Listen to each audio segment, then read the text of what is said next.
السلام علیکم ورحمۃ اللہ وبرکاتہ۔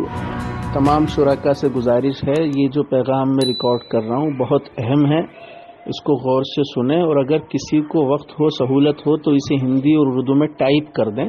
میرے پاس وقت نہیں ہے ورنہ میں اس کو خود ٹائپ کر لیتا۔ مدارس کے اندر اور مساجد کے اندر کچھ حضرات سادی وردی میں سرکاری افسر اپنے آپ کو ظاہر کرتے ہوئے گھوم رہے ہیں۔ کوئی اپنے کو فائر وبھاگ کا بتاتا ہے اور کوئی اپنے کو دوسرے وبھاگ کا بتاتا ہے، اور وہ بالکل پرائیویٹ آدمی ہیں۔ گاڑیوں پہ انہوں نے پولیس کی ٹک لگا رکھی ہیں۔ میرے یہاں خود آئے تھے کل ایک صاحب، اور انہوں نے فائر وبھاگ سے اپنے آپ کو بتایا اور مجھ پہ دباؤ بنایا۔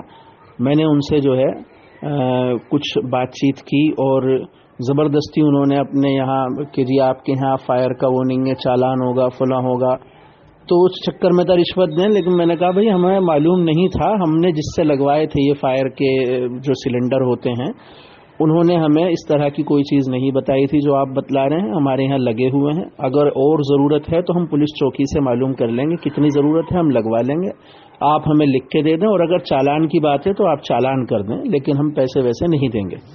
وہ اس طریقے کی بات کرتا رہا۔ پھر اس نے زبردستی کہ جی ایسا ہے، کمپنی کی جو سرکاری افسر دفتر ہے اس کی طرف سے سلنڈر لگوائے جا رہے ہیں، ابھی آپ لگوا لیں ورنہ پھر چیکنگ پہ آپ کا چالان کر دیا جائے گا۔ تو ہم بھی اس بات میں اس کے دباؤ میں آ گئے، ہم نے بھی اس سے 4 سلنڈر لے لیے۔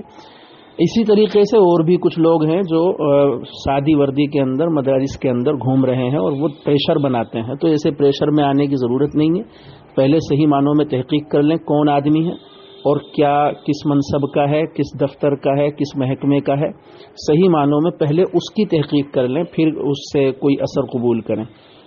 تو اس طرح کے آدمی گھوم رہے ہیں۔ ایک تو یہیں مظفر نگر میں تیاگی نام بتلاتا ہے اپنا، گاڑی پہ اس نے جو ہے پولیس کا نشان سب لگا رکھا ہے، لیکن وہ بالکل فراڈ ہے اور ایک دم پرائیویٹ آدمی ہے۔ مکمل تحقیق کے بعد میں یہ ریکارڈ کر رہا ہوں۔ میری گزارش ہے، مجھے وقت ملے گا میں خود بھی اس کو تحریر کرنے کی کوشش کروں گا، اور اگر آپ میں سے کسی ساتھی کو وقت ملے تو گزارش ہے بہت ادب کے ساتھ کہ اس کو تحریر کر دیں جو کچھ میں نے مضمون بولا ہے، تو انشاءاللہ لوگوں کے لیے سہولت ہو جائے گی، مدارس کے ذمہ داران کے لیے۔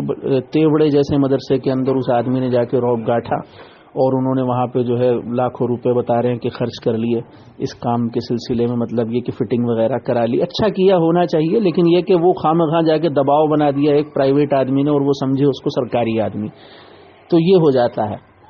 اس لیے گزارش ہے کہ اس میں جو ہے دھیان دیتے ہوئے گھبرانے کی ضرورت نہیں ہے، اور کوئی صاحب اس کی تحریر کر دیں، مہربانی ہو۔